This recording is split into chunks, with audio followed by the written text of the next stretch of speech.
This brand new international airport has been sitting completely empty for almost a decade.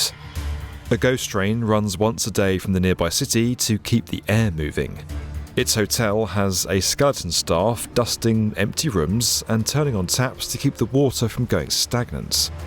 Its luggage carousels rotate daily, but with no suitcases in sight just to stop them from seizing up. And the boards that should be displaying departing and arriving flights have had to be replaced. They're already worn out despite not ever showing a single flight trip. It's 2019 and this is Europe's most disastrous and controversial airport. Welcome to Brandenburg, Berlin, a place that took 3 decades to build.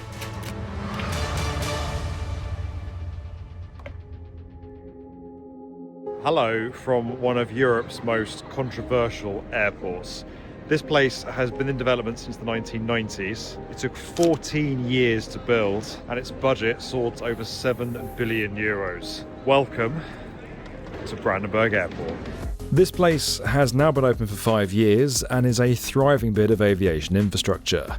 You could walk off a plane through any terminal and you'd have no idea of the turmoil of its construction, or the ghost airport that it was just a few years ago. But the story of how it got to this stage is far from simple.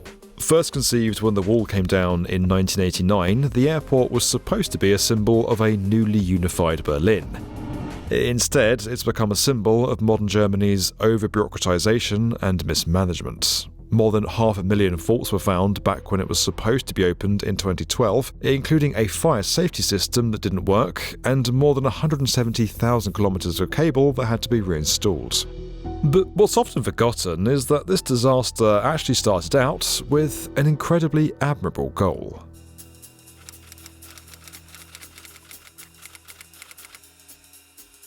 First off, you have to understand the power of the aeroplane as both a remarkable piece of engineering and a symbol. For East Berliners, the idea of flying west or around the globe was nothing more than a fantasy, until thousands and thousands of West Germans come to make the point that the wall has suddenly become irrelevant.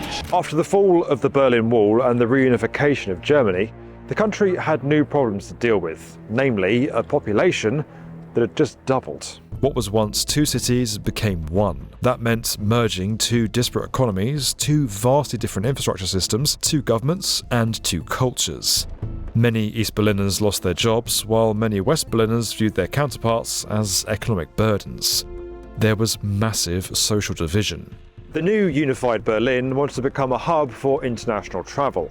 But its 3 airports were outdated and not able to handle the number of people that then lived in the city. There were 2 for the former West Berlin over here at Tegel and Tempelhof, and 1 for the east at Schönfeld.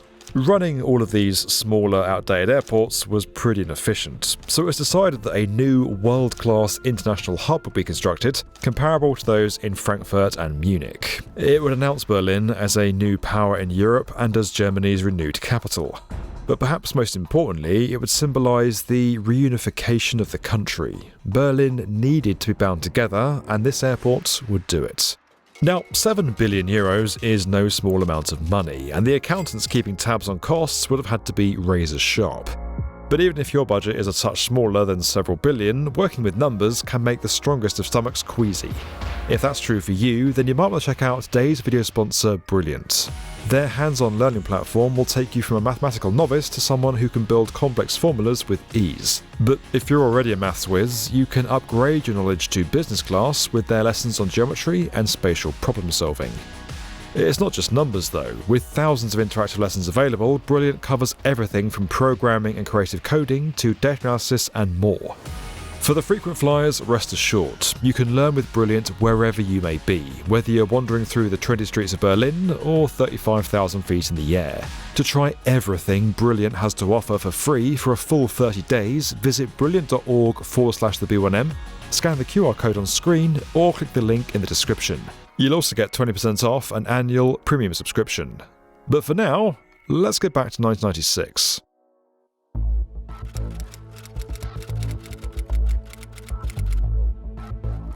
This was the first sign that things would not go entirely smoothly for Brandenburg Airport. It took them 6 years to decide on a site, and after all that time, they ended up choosing here, right next to the existing Schönefeld Airport.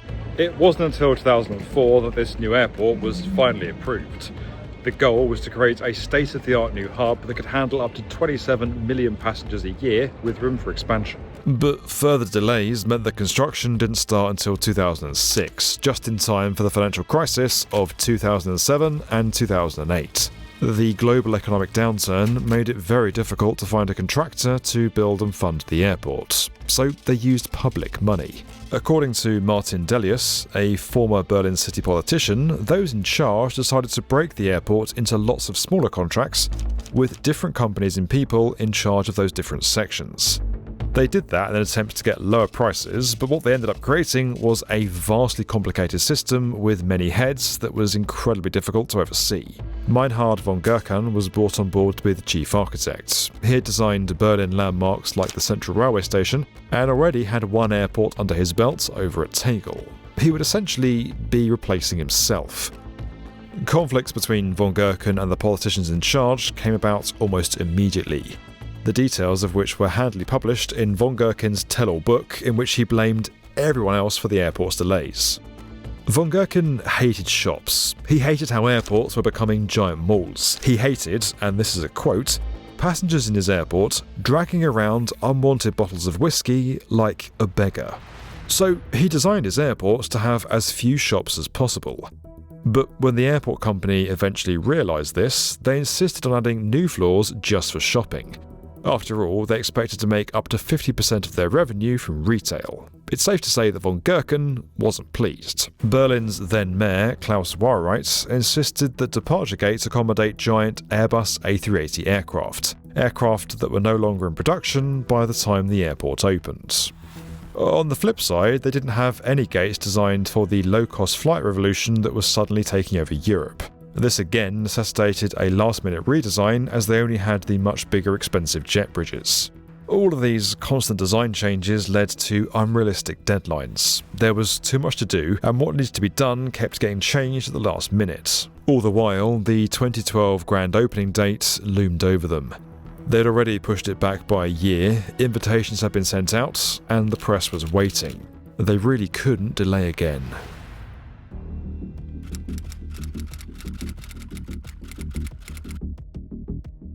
So these issues were ignored, until a few weeks before the grand opening, an inspector found the airport's entire fire safety system to be completely faulty. There was officially no way this airport could function, and the opening was cancelled, embarrassing both Berlin and Germany as a whole. Further investigations revealed major structural and technical problems, including more than 120,000 defects. One of which being more than 170,000 kilometers of incorrectly installed cable. All at once, the astonishing scale of the new airport's problems became horribly public.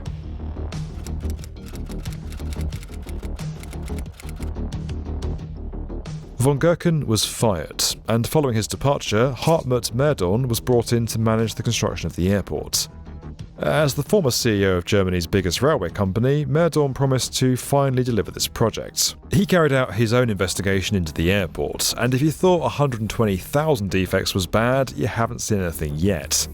He found an incredible 550,000 faults. The budget ballooned from 2 billion euros to over 7 billion euros.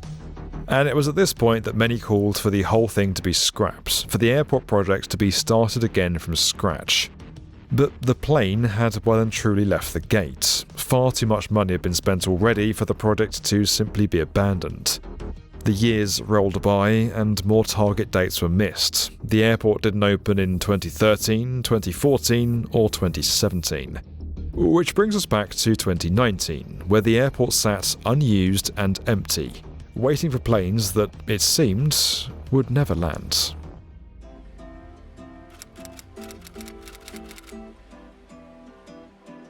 So 2020 wasn't a great year for the aviation industry. The pandemic was a once-in-a-generation event. International travel was banned pretty much overnight. It was the absolute worst possible time to open an airport. After nearly a decade of delays, Berlin Brandenburg Airport finally opened on Halloween, October 31st, 2020. Unfortunately, the airport's capacity was already insufficient for the number of passengers that were expected to use it. In an ordinary year, that would be a disaster, but thanks to the pandemic and the far fewer passengers Berlin was receiving, for once Brandenburg Airport had ample time to adjust and avoid any major operational chaos. Technical glitches were fixed quietly and mass public scrutiny was avoided. This was kind of a soft opening. By the time travel rebounded in 2022 and 2023, Brandenburg had worked through most of its opening phase issues. The Berlin Wall stood for 3 decades. That's also how long it took for this airport to finally open.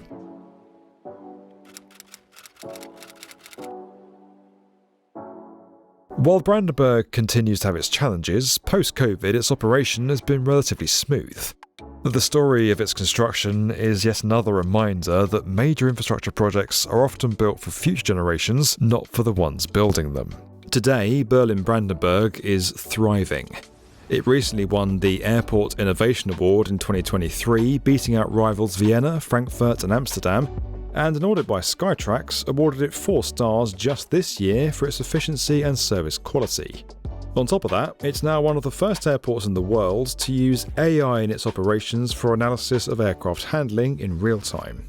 The airport has finally arrived, and it's fulfilling its promise of a united Berlin on the cutting edge. While its symbolic power may be tarnished, Brandenburg Airport was eventually built. It'll now be enjoyed by generations who never saw the wall intact, living in the fully unified city their parents had always dreamed of. It may have taken a long time to get there, but Berlin's newest airport has officially taken flight. This video was sponsored by Brilliant. You can learn more about that at the link below. Don't forget that we're inspiring the next generation of builders through our investment into BrickBorrow, a fantastic LEGO subscription service. You can learn more and get started today over at brickborrow.com. And as always guys, if you enjoyed this video and you want to get more from the definitive video channel for construction, make sure you're subscribed to the B1M.